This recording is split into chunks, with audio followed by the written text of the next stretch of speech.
Hello everyone, welcome back to my channel. সবাই কেমন আছেন? আশা করছি সবাই খুব ভালো আছেন। তো গুজরাটি বেঙ্গলি মিক্স লাইফস্টাইলে আরও একটি নতুন ভিডিওতে সবাইকে অনেক অনেক স্বাগত। আজ যেহেতু সানডে, তাই সকাল সকাল বেরিয়েছিলাম বাজার করবো বলে, কারণ কর্তামশাই যাবে দুপুরবেলা আবার ডিউটি। তা আজকে ছুটি উনি পায়নি, তাই সকালেই বাজারটা সেরে আসতে হবে, না হলে রান্না করে উঠতে পারবো না, সময়ের খুব বড্ড অভাব হয়ে যাবে। তো যেহেতু শীতকালের না, তাই ঘুম থেকে উঠতে অনেকটা লেট হয়ে যায় আর কি। তারপর তো যে বাজার থেকে এসে রান্নাবান্না করতে অনেকটাই দেরি হয়ে যাবে না হলে, তাই সকালেই বেরিয়েছিলাম। তো এটা হচ্ছে আমরা যাচ্ছিলাম, এটা আমাদের এখানে বড়োদরায় একটা অক্সরচক বলে একটা জায়গা আছে, অক্সরচকে যে ব্রিজটা রয়েছে সেই ব্রিজটা, তো সেখান দিয়েই আমরা যাচ্ছিলাম। আর ওখানে দেখো জাইডাস হসপিটাল দেওয়া রয়েছে, হসপিটাল ভীষণ ভালো একটা হসপিটাল, আর ভেতরটা এত সুন্দর, 5 স্টার পুরো হোটেলের মতন। তো যাই হোক, সেটা কোনো কারণে একবার গেছিলাম আমরা ওই হসপিটালে, তাই জানতে পারলাম। বাকি এখানে হসপিটালগুলো সবই ভালো, খুব একটা খারাপ না, বেশ ভালোই হসপিটালগুলো। তো যাই হোক, তোমাদের সাথে কথা বলতে বলতে দেখো অক্সরচকে চলে আসলাম।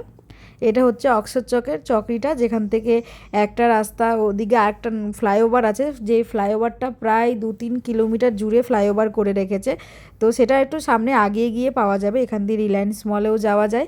আর আমরা যাব সোজা রাস্তাটায়, যেটা আমরা করক বাজারে যাব, স্টেশন বাজারে।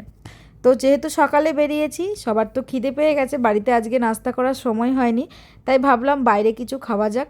তো এই যে ইউ অ্যান্ড মি যে ফুড ক্যাফেটা দেখছো, ওখানে ধোসা, ইডলি, সব কিছু পাওয়া যায়, চা, তারপরে মেদু বড়া, সব কিছু বেশ ভালো পাওয়া যায়, আলুর পরোটা। তো সেখান থেকে আজকে আমরা অন্য কিছু খাইনি, আজকে ভাবলাম একটু ধোসা আর ইডলি খাওয়া যাক। তো একটা ইডলি আর একটা ধোসা নিলাম, তো সেটাই খেয়ে নিলাম। খাওয়া দাওয়া শেষ করে চলে এসেছি মাছ বাজারে। তো এখানে আজকে অনেক রকম মাছ ছিল, তো ভাবলাম লোটে মাছ একটু ঘরে আগের ছিল, আর বাকি একটু রুই মাছ নিলাম। আর অন্য কোনো মাছ তেমন নিলাম না, কারণ প্রায় সময় এসব মাছগুলো খাওয়া হয়, তো তাই আজকে ভাবলাম একটু রুই মাছ আর পাবদা মাছটা আজকে অনেক দিন পরে পেলাম, তাই ভাবলাম একটু পাবদা মাছ নিয়ে নিই। অনেকদিন খাওয়াও হয়নি, পাবদা মাছের ঝাল খেতে তো ভীষণ ভালো লাগে, সর্ষে পোস্ত বাটা দিয়ে, কিংবা নর্মাল এমনি কালো জিরে ফোড়ন দিয়েও ভালো লাগে। তো সেই জন্য নিলাম আর কি, সেইটা খাবো। আর যেহেতু আমরা অনেকটা সকালে এসেছি না, তাই দেখো বাজারটা না এখনও সব মানে বসেনি আর কি, লোকগুলো সব ধীরে ধীরে এবার বাজারটা বসবে, যেহেতু ওরা সকাল থেকে রাতের 8টা-9টা পর্যন্ত থাকে। তো আজকে যেহেতু রবিবার, তাই অনেকটা সকালেই লোকগুলো এসছে, নাহলে অন্যান্য দিন না আরও পরের থেকে বসে। আর আসার পরে দেখো এখানে একটাই এই যে দোকান দেখতে পাচ্ছ, সবজির দোকান। এখানে একটাই দোকান যেখানে বাঙালি সবজি রাখে, বাকি কোনো দোকানে বাঙালি সবজি পাওয়া যায় না। তো ওনারা যেহেতু রাখে, তাই দামটাও একটু বেশিই হয়। তো আমি সেখান থেকে একটা লাউ নিয়ে নিলাম, বেশ কচি যে গোল লাউগুলো হয় না আমাদের ওখানকার, সেটা পেয়েছিলাম। তো একটা লাউ নিলাম, 1 কেজি কুমড়ো নিয়েছি, একটু লাউ শাকটা আজকে বেশ ভালো ছিল।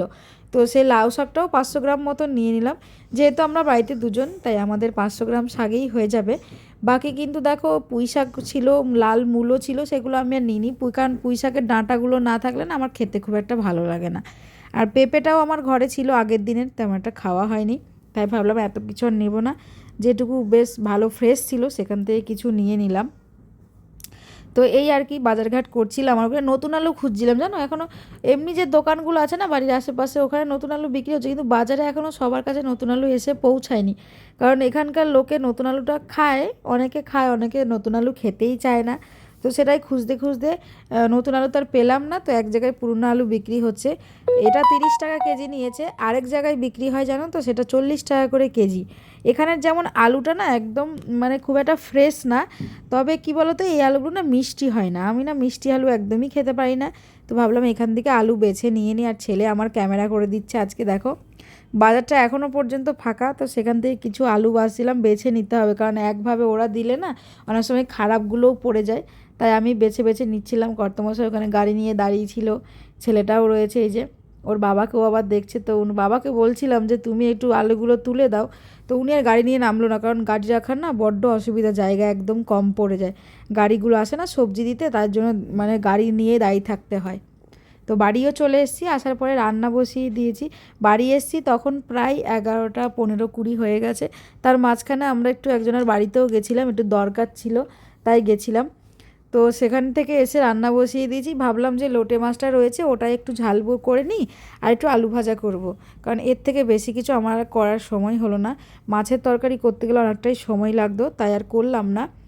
তো রুই মাছটা আর পাবদা মাছটা ধুয়ে রেখে দিয়েছে, ওটা ফ্রিজে রেখে দেবো, ওটা কালকে করব, তাই আর তেমন কিছু করলাম না। তো যা ছিল হাতের সামনে যা পেরেছি তাড়াতাড়ি করে সেটাই চেষ্টা করেছি, যেহেতু উনি 1টার সময় বেরোবে, আর এদিকে দেখো এই যে দুধ প্যাকেটের দুধটা দেখছো, আমি এসে না বাড়িতে খুঁজে পাচ্ছিলাম না, কারণ আমার যে কাজের দিদিটা কাজ করতে আসে উনি এনে ফ্রিজের ওপরের তাকটায় রেখেছিল, যার জন্য আমি খুঁজে পাচ্ছিলাম না। যাই হোক শেষমেশ খুঁজে পেয়েছি। আর যে কড়াইটা তোমরা দেখলে রান্না করছে ওটা পিতাম্বরী দিয়ে ধুয়েছি, তো যার জন্য কড়াইটা একদম সাদা হয়ে গেছে, নাহলে আগে দেখেছো কড়াইটা একদম কালো হয়ে গেছিলো। তো যাই হোক রান্নাবান্না শেষ, কর্তামশাইকে খেতেও দিয়ে দিয়েছি। ওরা বাবা আর ছেলে খাচ্ছে, টিভি নিয়ে দুজনের মধ্যে ঝগড়া লেগে গেছে, কে টিভি দেখবে কে ফোন দেখবে এই নিয়ে। আর ওর বাবা খাওয়ার সময় একটু পরশুরামটা দেখে, বাকি অন্য অন্য কিছু দেখে না, একটু নাই নিউজ দেখে নাই পরশুরাম দেখে। তো সেই নিয়ে দুই বাবা ছেলের মধ্যে ঝগড়া হচ্ছিল। তো ছেলে বললো আমাকে ফোন দাও তাহলে আমি ভাত খাবো, আর ওর বাবা ওইদিকে পরশুরাম দেখতে দেখতে খেয়ে নিল। দুপুরে 1টা বেজে গেছে, উনি রেডি হয়ে বেরিয়ে পড়ছে ডিউটি যাওয়ার উদ্দেশ্যে। সাথে ছেলে আবার একটু বায়না করেছিল ওর বাবার কাছে একটা বল কিনে দেওয়ার জন্য, সেই জন্য দুজনে মিলে দেখো ওই বাবাকে বলছে আর কি ম্যানেজ করছে মা যেন বিকেলবেলা ওকে কিনে দেয়। তো যাই হোক কর্তামশাই ডিউটি চলে গেল, তারপর আমি খাওয়া দাওয়া করবো। আজকের দিনটা আমার এভাবেই কেটে গেল। তো আমার এই ভিডিওটা যদি আপনাদের ভালো লাগে তাহলে অবশ্যই করে একটা লাইক কমেন্ট শেয়ার করবেন, আর আমার চ্যানেলটিকে অবশ্যই সাবস্ক্রাইব করে নেবেন। এভাবে সবাই পাশে থাকবেন। সবার সাথে দেখা হবে নতুন একটা ভিডিওতে। সবাই ভালো থাকবেন, সুস্থ থাকবেন, আবার দেখা হবে নতুন ভিডিওতে। টাটা।